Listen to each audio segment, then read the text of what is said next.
So hello सबको, स्वागत है आपका हमारी आज की नई वीडियो में। इस वीडियो में हम बात करेंगे ब्रिटिश एक्ट और पॉलिसीज के बारे में, यानी कि कौन से लॉज जो हैं ब्रिटिश यानी कि अंग्रेज लाए थे। सबसे पहला लॉ जो है इनका 1773 में आया था। यहाँ से लेकर 1947 जब तक हमारा देश आज़ाद हुआ सबकी बात करेंगे। और इनका जो ये कानून लाने का मकसद जो था वो क्या था, सबके बारे में बात करेंगे। तो चलिए शुरू करता हूँ बिना आपका टाइम वेस्ट किए। वीडियो को लाइक कर दीजिए और चैनल को सब्सक्राइब कर दीजिए। सो ये जो है यहाँ पर अगर हम बात करें अंग्रेज़ों के कानून लाने की, इनके कानून जो थे, इनके कानून लाने का बड़ा कारण हम दो बड़े कारण हम कह सकते हैं। एक यानी कि मैं आपको कैसे समझाऊं, एक जो है एक हम पॉजिटिव वे में देखेंगे और एक जो है नेगेटिव वे में देखेंगे। सो जो पॉजिटिव थे यानी कि पॉजिटिव के तहत जो है ये इन्होंने बहुत सारे रिफॉर्म जो है ये हमारे देश में लाए। इसके ऊपर सेपरेट वीडियो बना चुका हूँ मैं, सोशल रिलीजियस रिफॉर्म मूवमेंट की, जिसको आप जो है हमारी प्लेलिस्ट जो है मॉडर्न हिस्ट्री की वहाँ पर जाकर देख सकते हैं। वो इसके साथ ही अपलोड हुई हुई है वीडियो। और अगर हम नेगेटिव वे में देखें तो जो नेगेटिव था उसमें जो है अंग्रेज जो थे वो पावर जो है अपने पास कंसोलिडेट करना चाहते थे। यानी कि जैसे कि वो जो है एक जो एक्ट लाए थे जिसमें जो है जो एक्ट 1813 में आया था, चार्टर एक्ट, जिसमें जो है इन्होंने जो है ब्रिटिश ईस्ट इंडिया कंपनी जो थी उसका जो है ट्रेड मोनोपोली जो है उसको खत्म कर दिया था। और जो है अपनी जो ब्रिटिश जो सरकार थी, अंग्रेज सरकार ईस्ट इंडिया कंपनी से जो है अपना हक, उनके जो पावर है उसको कम करके अपनी पावर बढ़ा रही थी। और जो है ये जो है इंडिया के रिसोर्सेज को अपने अंडर रही थी। और जो हमारे लोग जो है उनको उनका विरोध कर रहे थे, उनको कैसे दबा रही थी। तो चलिए अब हम पहले उनके पहले एक्ट के बारे में बात करते हैं। जो पहला एक्ट था अंग्रेजों का वो था रेगुलेटिंग एक्ट 1773। इसका जो है first attempt to regulate East India Company, यानी कि ये जो है अंग्रेज सरकार की पहला अटेम्प्ट था जिसके तहत जो है उन्होंने कोशिश की थी कि जो ईस्ट इंडिया कंपनी है उसकी डोमिनेंस जो है इंडिया में उसको कम करे और अपने इन्फ्लुएंस को बढ़ाएं। इसके तहत उन्होंने किया क्या था, जो गवर्नर था बंगाल का उसको जो है इन्होंने गवर्नर जनरल ऑफ इंडिया का घोषित कर दिया था, और जो थे वॉरेन हेस्टिंग्स। यानी कि ये जो है ये पहले गवर्नर जनरल बने इंडिया के, यानी कि ये बंगाल के थे पहले गवर्नर। इनको जो है अंग्रेजों की सरकार जो थी ब्रिटेन में बैठी, उन्होंने जो है इंडिया का गवर्नर जनरल घोषित कर दिया। और इन्होंने जो है सुप्रीम कोर्ट था, यानी कि हमारे देश का जो जिसको सबसे बड़ा कोर्ट कहा जाता है सुप्रीम कोर्ट, अभी वो दिल्ली में है और अंग्रेजों ने जो है उसको कलकत्ता में स्टेब्लिश कर दिया। पर इस चीज का जो है अंग्रेजों ने जो है ब्रिटिश ऑफिशियल्स जो थे उन्होंने जो है विरोध किया, क्योंकि इसमें जो है पहले जो है अंग्रेज जो थे यानी कि ये लॉ जो था वो रिस्ट्रिक्ट करता था उनकी अनचेक पावर का। यानी कि जो ब्रिटिश ऑफिशियल्स थे वो बहुत ज़्यादा जो है वो करप्शन करते थे, हमारे लोगों के साथ मारपीट या जो अपनी मनचाही चीज़ें जो थी वो खुद करते थे अंग्रेज। पर इसके तहत जो है उनकी जो पावर्स थी वो बहुत ज़्यादा कम हो रही थी, इसलिए जो है ब्रिटिश ऑफिशियल्स ने जो है इस चीज़ का विरोध किया। और फिर आता है पेट्स एक्ट 1784। इसमें जो है अंग्रेजों ने जो है एक बोर्ड ऑफ कंट्रोल जो है उसको इस्टेब्लिश कर दिया था, जिसके तहत जो है वो बोर्ड ऑफ कंट्रोल जो है वो ईस्ट इंडिया कंपनी का जो रूल था उसके ऊपर जो है बहुत कड़ी जो है नजर रखता था। इसके तहत हुआ क्या था, जो ब्रिटिश पार्लियामेंट थी उसका कंट्रोल जो है वो इंडिया के ऊपर बढ़ गया था। और फिर आता है चार्टर एक्ट 1830, जिसमें जो है ट्रेड मोनोपोली थी जो ईस्ट इंडिया कंपनी की उसको जो है इंडिया में जो खत्म कर दिया था। सिर्फ ईस्ट इंडिया कंपनी की दो चीज़ों में मोनोपोली रह गई थी, एक जो है चाय और फिर दूसरी है ओपियम यानी कि अफीम। इस दो चीज़ों में जो है चार्टर एक्ट के तहत जो है सिर्फ इस इन्हीं चीज़ों में जो है ईस्ट इंडिया कंपनी की इंडिया में मोनोपोली रह गई थी। और धीरे धीरे से जो है अंग्रेज सरकार ने जो है जो ईस्ट इंडिया कंपनी थी उसकी पावर को जो है खत्म कर दिया। और इसी एक्ट के तहत जो है क्रिश्चियन मिशनरीज थे जो थे उन्होंने जो है क्रिश्चियनिटी को जो है इंडिया में फैलाना जो है वो शुरू कर दिया। यानी कि वो जो लोअर कास्ट हिंदूज थे और जो गरीब लोग थे उनको कुछ थोड़ी बहुत चीज़ों का लालच देकर और ज़्यादा इज्जत देकर, क्योंकि हमारे देश में जो है अपर कास्ट के जो लोग थे वो लोअर कास्ट जिन लोगों को वो खुद डिस्क्राइब करते थे उनको कोई भी इज्जत नहीं देते थे, इसलिए लोग जो है वो क्रिश्चियनिटी में जो है कन्वर्ट होने लगे। और इसी तरह जो है देश में क्रिश्चियनिटी जो है बहुत तेजी से बढ़ने लगी। और फिर जो है इस कानून का जो है इंडियन रिलीजियस ग्रुप्स ने जो है वो विरोध किया, क्योंकि जो है उनका जो है मार्केट मैं कहूँगा कि वो कम होने लगा। और इसी तरह जो है फिर सोशल रिफॉर्म मूवमेंट्स भी आई क्रिश्चियन मिशनरीज की वजह से। और फिर आता है चार्टर एक्ट 1833, जिसमें जो है governor general general of Bengal को जो है इंडिया का जनरल बना दिया था। और इसमें जो है जो हिंदुस्तानी थे उनको भी अलाउ कर दिया था कि वो भी सरकारी नौकरियां कर सकें। पर अंग्रेजों ने जो है इसको प्रॉपरली जो है इम्प्लीमेंट नहीं किया था। और जिस किसी को जो है अपनी इन्फ्लुएंस की वजह से, पावर की वजह से, किसी अच्छे घर के आदमी को जो है सरकारी नौकरी मिल भी जाती थी, उसको फिर भी जो है रेशियल डिस्क्रिमिनेशन जो है वो सहना पड़ता था। यानी कि जो अंग्रेज थे वो हमारे लोगों के साथ, जो सरकारी नौकरियों पर थे, उनके साथ जो है भेदभाव करते थे। और फिर आता है चार्टर एक्ट 1853, जिसमें जो है कॉम्पिटिटिव एग्जाम्स, जो हमारे देश का ही नहीं बल्कि दुनिया का हम कह सकते हैं one of the toughest exams है, उसकी शुरुआत हुई थी 1853 के एक कानून के तहत, जिसको उस समय कहा जाता था आईसीएस, इंडियन सिविल सर्विसेज। उसकी फाउंडेशन इसके तहत ही रखी गई। इसका जो है इंडियन एलिट्स ने जो है विरोध किया था, क्योंकि जो आईसीएस था वो पास तो किया गया था इंडियन सिविल सर्विसेज, पर इसमें जो है इंडियंस को चूज नहीं किया जाता था। अगर करते थे बहुत रेयरली करते थे, और इसमें जो है बहुत ज़्यादा ब्रिटिश डोमिनेंस थी। और अगर हम बात करें कि इनकी कौन सी इकोनॉमिक और लैंड पॉलिसीज थी, तो इन्होंने जो है अंग्रेज़ों ने इसके तहत जो है तीन सिस्टम जो है वो लाए थे। मेनली ये सिस्टम जो थे उनकी जो है हमारी इकोनॉमी को ड्रेन कर रहे थे, बहुत ज़्यादा टैक्स लगा रहे थे। सबसे पहला रहता है परमानेंट सेटलमेंट एक्ट, जिसको लॉर्ड कॉर्नवालिस लाए थे। इसके तहत जो है बिहार, बंगाल और उड़ीसा में जमींदारी सिस्टम लाया गया था। जैसे कि जो है, देखिए, सबसे पहले आती है अंग्रेज सरकार, फिर आते हैं जमींदार, और फिर आते हैं पीजेंट्स। यानी कि ये जो लोग हैं, यानी कि सरकार जो है इसने जो है ये जो जमीन के टुकड़े हैं ये सभी एक जमींदार के नाम कर दिए। और ये जो है जमीन के टुकड़े जो है ये जमींदार बहुत सारे अलग अलग पीजेंट्स जो हैं उनको जो है खेती करने के लिए देगा। और ये जो लोग हैं उसको बेचकर जो है रुपए कमाएंगे। और ये जो है पीजेंट्स जो हैं वो जमींदार को टैक्स देंगे, यानी कि जमींदार के पास एक एक्स अमाउंट मनी इकट्ठी हो गई, और इसमें से थोड़ा सा अमाउंट जमींदार अपने पास रख के ब्रिटिशर्स को भी टैक्स देगा। ये एक सिस्टम जो था जो लॉर्ड कॉर्नवालिस लाए थे। और इसका नतीजा ये हुआ कि जो सबसे लोअर थे हायरार्की में, पीजेंट्स, ये बहुत ज़्यादा सफ़र कर रहे थे हाई टैक्सेस की वजह से। जो एग्रीकल्चर था वो भी डिक्लाइन हो गया था। और इस समय जो है बहुत सारी देश में महामारियां भी आई थी।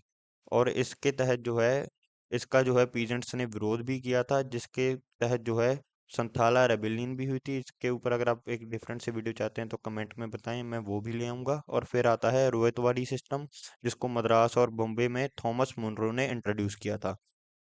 इसमें जो है रेवेन्यू जो है वो ब्रिटिशर्स में जो है कोई भी मीडियोकर नहीं था। याद रखिए, मैं रोतवारी सिस्टम की बात कर रहा हूँ, आप इस सबको भूल जाइए। और सो देखिए, इसमें जो है बीच में कोई भी जो है मीडियोकर नहीं था, यानी कि बीच में कोई भी झूठा मक्कार आदमी नहीं था जो आपको झूठ मूठ बोलकर आपको लूटे। इसमें जो है ब्रिटिशर्स सीधा जो है पीजेंट्स, यानी कि जो काम कर रहे थे खेतों में किसान, उनके उनमें से ही सीधा टैक्स लिया जाता था। पर ये जो टैक्स था ये बहुत ही ज्यादा हैवी टैक्स होता था, जिसके कारण जो है किसान जो है वो कुछ भी नहीं कमा रहे थे, वो कर्जे में और गरीबी में डूबते ही जा रहे थे। और फिर आता है मालवाड़ी सिस्टम, जिसको जो है नॉर्थ वेस्ट प्रोविंसेस, यानी कि पंजाब, मध्य प्रदेश और अवध के इलाके में जो है इम्प्लीमेंट किया गया। इसमें जो है रेवेन्यू जो है वो विलेज कम्युनिटीज से कलेक्ट किया जाता था, यानी कि अलग अलग कम्युनिटीज से जो है वो एक फिक्सन जो है टैक्स जो है, जिसको अंग्रेज अपने हिसाब से डिसाइड करते थे, वो कलेक्ट किया जाता था, ना कि किसी एक पर्टिकुलर इंडिविजुअल से, यानी कि जमींदार या किसान से नहीं, यानी कि बहुत सारे गांव में से। और इसमें जो है किसान बहुत ज्यादा स्ट्रगल करते थे, क्योंकि जो है लैंड रेवेन्यू का जो प्राइस होता था, यानी कि कितना जो है वो कम्युनिटीज टैक्स देंगी, वो अंग्रेज अपने हिसाब से चेंज करते रहते थे, अपने हिसाब से बढ़ा देते थे। अगर हम बात करें इनके पॉलिटिकल और एडमिनिस्ट्रेटिव लॉस की, सो इसमें जो है मेन लॉ है गवर्नमेंट ऑफ इंडिया एक्ट 1858, जिसमें जो है ईस्ट इंडिया कंपनी का रूल जो था उसको जो है कंप्लीटली खत्म कर दिया था। जो अंग्रेज सरकार ब्रिटेन में बैठी थी, ये इंपॉर्टेंट है, याद रखिए। इसमें जो है सारी की सारी पावर डायरेक्टली अब जो है ब्रिटिश क्राउन के पास थी। ईस्ट इंडिया कंपनी का रूल जो है वो खत्म हो गया था, और गवर्नर जनरल को अब जो है वॉइस रॉय ऑफ इंडिया कहा जाता था, और पहला वॉइस रॉय था लॉर्ड कैनिंग्स। और इसका कॉन्सिक्वेंस ये हुआ कि ब्रिटिश रूल सीधा डायरेक्ट हो गया और बहुत ज़्यादा रिजिड हो गया, यानी कि रेड टेपिज्म आ चुका था इंडिया में अब। अगर हम बात करें इंडियन काउंसिल एक्ट की, तो वैसे तो कहने में इसमें तीन एक्ट आए थे, पर इसमें सबसे ज़्यादा इम्पोर्टेंट है 1909 का मॉर्लेमेंटो रिफॉर्म्स। इसमें जो है मुस्लिम्स को जो है एक सेपरेट इलेक्टोरेट दे दिया था अंग्रेज़ों ने, अपनी बांटो और राज करो की पॉलिसी को बढ़ावा देने के लिए। यानी कि जो मुस्लिम जो थे वो जो है वो डायरेक्टली वो मुस्लिम्स ही मुस्लिम रिप्रेजेंटेटिव्स के लिए वोट करते थे और अपना जो है मुस्लिम रिप्रेजेंटेटिव जो है लेजिस्लेचर के लिए वो उसको चूज करते थे। इसको जो है हिंदू मुस्लिम डिवाइड कहकर बहुत सारे लोगों ने अपोज भी किया, पर जो है एक पार्टी जो थी ऑल इंडिया मुस्लिम लीग, यानी कि जिसको हम मुस्लिम लीग के नाम से भी जानते हैं, जिसके कारण जो ये पार्टी है जिसके कारण जो है पाकिस्तान बना, इस पार्टी ने जो है इस चीज़ का सपोर्ट किया और इन्होंने मांग भी रखी थी सेपरेट इलेक्टोरेट की। अगर आप इस चीज़ के बारे में ब्रीफ में जानना चाहते हैं तो आप हमारी मुस्लिम लीग की वीडियो देख सकते हैं मॉडर्न हिस्ट्री की प्लेलिस्ट में। और जो है सेपरेट इलेक्टोरेट पार्लियामेंट और रिफॉर्म्स के थ्रू दिया गया था 1909 में। अगर हम बात करें इनके रिप्रेसिव एक्ट्स की, यानी कि जिसके तहत जो हमारे लोगों को जो है ये अंग्रेज दबाना चाहते थे, सो सबसे पहले आता है वेनिकुलर प्रेस एक्ट 1878, जिसको जो है लॉर्ड लाइटन लाए थे। यानी कि इसमें जो है प्रेस जो है उसमें सेंसरशिप लाई जानी थी, यानी कि जो है हमारे इंडियन न्यूज़पेपर है वो अंग्रेजों के खिलाफ कुछ भी गलत नहीं लिख सकते थे, यानी कि इसके ऊपर जो है अंग्रेजों की कड़ी नजर रहेगी। अगर हमारे अखबार कुछ भी लिखेंगे तो इनके खिलाफ जो है अंग्रेज एक्शन ले सकते हैं। और इसको जो है इंडियन जर्नलिस्ट जो है हमारे गर्म नेता बाल गंगाधर तिलक जी, जो बाल पाल और लाल के हिस्सा थे, उन्होंने जो है इस चीज का विरोध किया और एक जो है नेशनलिस्ट प्रेस मूवमेंट को भी शुरू किया। और फिर आता है आर्म्स एक्ट जो 1878 में ही लाया गया था। इसके साथ ये दोनों जो है बिल जे साथ में ही लाए गए थे ये दोनों एक्ट। इसमें जो है इंडियंस को जो है हथियार रखने से मना कर दिया गया था बिना परमिशन से। अगर किसी के पास जो है लाइसेंस मिल के बिना कोई हथियार मिलता था तो उसको 7 साल से ज्यादा की सजा भी देते थे अंग्रेज और फाइन भी मिलता था, यानी कि फाइन भी देना पड़ता था। और इसका विरोध ये कहकर किया गया था कि ये आप जो लोग हैं हमारे लोगों के खिलाफ रेशियल डिस्क्रिमिनेशन कर रहे हैं, और इसके साथ जो है रिसेंटमेंट जो है वो भी बढ़ रही है। और फिर आता है एल्बर्ट बिल, जिसको लॉर्ड रिपन लाए थे। इसमें जो है प्रपोज किया गया था कि जो इंडियन जजेस है वो ब्रिटिश ऑफिशियल्स भी बन सकते हैं, पर इसको जो है यानी कि जो हमारे इंडियन जजेस हैं वो भी ब्रिटिश ऑफिशियल्स बन सकते हैं। और इसका जो है जो ब्रिटिश ऑफिशियल्स इंडिया में बैठे थे उन्होंने बहुत ज़्यादा विरोध किया, और इसको जो है उन्हीं ब्रिटिश ऑफिशियल्स की जो इन्होंने प्रेशर बनाया उसके तहत जो है इस बिल को अमेंड कर दिया गया और चेंज कर दिया गया। और इसमें जो है ब्रिटिश जो ऑफिशियल्स थे उनको इंडियन जजेस के जो है ऊपर ही रखा गया। और फिर आता है रॉयल टैक्स, जिसको एक रिप्रेसिव लॉ भी कहा जाता है, क्योंकि इसमें जो है अगर कोई किसी भी आदमी के ऊपर जो है अंग्रेज हुकूमत को शक होता था वो डायरेक्ट उस आदमी को जो है अरेस्ट कर सकते थे विदाउट ट्रायल, यानी कि किसी भी कार्रवाई के बगैर जो है उसको किसी भी आदमी के ऊपर शक है उसको डायरेक्ट जो है वो अरेस्ट कर कर जेल में डाल सकते हैं। और इसी के खिलाफ जो है हमारे कुछ लोग जो है जलियांवाला बाग अमृतसर में प्रोटेस्ट कर रहे थे, और जिनके ऊपर जनरल ओडायर ने बहुत कहर कमाया और उनका कत्लेआम कर दिया बहुत बुरी तरह से। और इसी जो है लॉ इसी एक्ट के विरोध में जो है महात्मा गांधी जी ने नॉन कॉपरेशन मूवमेंट भी जो है 1920 में जो है शुरू कर दी थी। अगर हम बात करें कॉन्स्टिट्यूशनल और पॉलिटिकल एक्ट्स की, तो इसमें आते हैं 3 एक्ट जो है गवर्नमेंट ऑफ इंडिया एक्ट, और लास्ट एक्ट है इंडियन इंडिपेंडेंस। तो सबसे पहला जो है गवर्नमेंट ऑफ इंडिया एक्ट 1990, इसको ये अंग्रेज खुद तो रिफॉर्म कह रहे थे पर इसमें कुछ भी ज्यादा नहीं था। इस ये एक डायरार्की वाला जो है वो रूल था, जिसको जो है डुअल गवर्नेंस कहा जाता था। यानी कि जो अंग्रेज थे इसमें वो डिफेंस और फाइनेंस को कंट्रोल करेंगे, और जो इंडियंस है वो एजुकेशन और हेल्थ को। पर जो कांग्रेस थी उसने इसको कहा कि ये एक फ्रॉड है इंडियंस के साथ, यानी कि आप जो है डिफेंस और पैसा तो खुद कंट्रोल कर रहे हो और हमें आप दे रहे हो एजुकेशन और हेल्थ, वो भी हम फ्री अच्छे से चलाएंगे अगर आप हमको अच्छे से पैसे दोगे। और इसीलिए जो है इस चीज़ का बहुत ज़्यादा विद्रोह हुआ, पर ये जो लॉ है ये पास हुआ रहा। और फिर आता है गवर्नमेंट ऑफ इंडिया एक्ट 1935, इसमें जो है प्रोविंशियल ऑटोनॉमी और इलेक्शंस की बात हुई। और इसमें जो है इसके तहत जो है एक फेडरल सिस्टम जो है इंडिया में इंट्रोड्यूस किया गया, और जिसके पास जो है फेडरल यानी कि मेन पावर जो है वो अंग्रेज़ों के पास ही थी। और कांग्रेस ने जो है इसको रिजेक्ट किया और कहा कि ये एक कानून कोई खास नहीं है, इसमें कुछ ऐसी बड़ी बात नहीं है, और इसमें जो है अंग्रेजों का जो है कंट्रोल है वो सेंट्रल गवर्नमेंट पे। वैसे तो यही चीज़ अगर हम एक रैशनलिस्टिक पॉइंट ऑफ व्यू से देखें, मैं कुछ भी ऐसा पॉलिटिकल या कंट्रोवर्शियल नहीं होना चाहता। नॉर्थ इंडिया जो है, मैं खुद नॉर्थ इंडियन ही हूँ, नॉर्थ इंडिया की ही जो डोमिनेंस है जब से हमारा देश आज़ाद हुआ है सेंट्रल गवर्नमेंट में, तब से जो है नॉर्थ इंडियंस की ही जो है सेंट्रल गवर्नमेंट में जो है इंडिया में कंट्रोल है। आज भी हमारा देश भले ही कहने को तो आज़ाद हो चुका है, पर जो है नॉर्थ इंडिया की जो है वो बहुत ज़्यादा डोमिनेंस है सेंट्रल गवर्नमेंट में। और अगर हम बात करें इंडियन इंडिपेंडेंस एक्ट 1947 में, इसमें इसके तहत जो है इंडियन इंडिपेंडेंस आपको पता ही चल गया, इसके तहत जो है इंडिया आज़ाद हो चुका था और इंडिया के दो टुकड़े भी हो चुके थे, इंडिया और पाकिस्तान। जिसके तहत एक बहुत लार्ज स्केल माइग्रेशन हुआ, लोग अपने घर से उजड़ गए, इधर से उधर जाने लगे और बहुत बड़ी जो है कम्युनल वायलेंस भी हुई, जिसके तहत बहुत सारे लोग मारे भी गए। अगर हम बात करें कॉन्सिक्वेंसेस क्या थे अंग्रेजों की ये एक्ट और पॉलिसीज की, तो अगर हम इनका इकोनॉमिक इम्पैक्ट की बात करें तो एक कंसेप्ट यहाँ पर आता है ड्रेन ऑफ वेल्थ, यानी कि अंग्रेज कैसे जो है अपना हमारे इंडियन जो हमारे रिसोर्सेज थे इन्होंने कैसे हमारी जो है इंडस्ट्रीज उनको डिस्ट्रॉय किया और हमारे यहाँ से रॉ मटेरियल ले जाते थे कॉटन, वहाँ से कपड़े बना कर लाते थे और वापस ऐसे बेचते थे, और हमको जहाँ पर जो है दुगना टैक्स भी देना पड़ता था। इन्होंने कैसे इकोनॉमिकली हमारे देश की वेल्थ जो है उसको ड्रेन किया, अपने मुल्क ले गए। और इन्होंने जो हमारी ट्रेडिशनल इंडस्ट्रीज थी जो हैंडीक्राफ्ट की और टेक्सटाइल की थी, ब्रिटिश ने जो है इनके ऊपर हैवी टैक्स लगाकर जो है इन इंडस्ट्रीज को जो है तबाह कर दिया।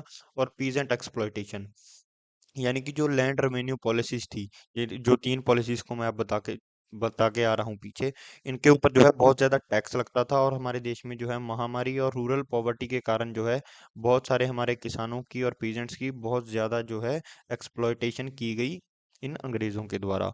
अगर हम बात करें सोशल और पॉलिटिकल इम्पैक्ट की, तो हमारे देश की सोसाइटी में जो है इनके ऐसे कट्टर कानून जैसे कि वेनिकुलर प्रेस एक्ट, हमारी प्रेस को कंट्रोल करने की, रॉबर्ट एक्ट और इन ऐसे एक्ट जो अंग्रेज लाते थे इनके खिलाफ जो है हमारे लोगों में एंटी ब्रिटिश सेंटिमेंट्स आए और हमारे लोगों ने आज़ादी की लहर को के साथ जुड़ने का फैसला किया। अगर हम बात करें इसी जो है हमारे इनके कानूनों के तहत इन्होंने खुद जो है इंडियन अंग्रेजों ने इंडियन नेशनल कांग्रेस की फॉर्मेशन की। और ये जो इंडियन नेशनल कांग्रेस की फॉर्मेशन के बारे में आप जानना चाहते हैं, इसके बारे में मॉडर्न हिस्ट्री की प्लेलिस्ट में वीडियो है, इसके जो एस्टेब्लिशमेंट है वो खुद अंग्रेजों ने ही की थी।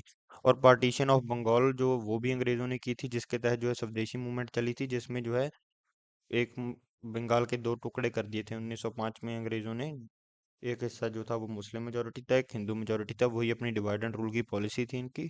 और अगर हम हिंदू मुस्लिम डिवाइड, ये भी वही चीज़ है जैसे कि उन्होंने 1909 में जो है पार्लियामेंट और रिफॉर्म्स के थ्रू थ्रू जो है सेपरेट इलेक्टोरेट दे दिया था मुस्लिम्स को।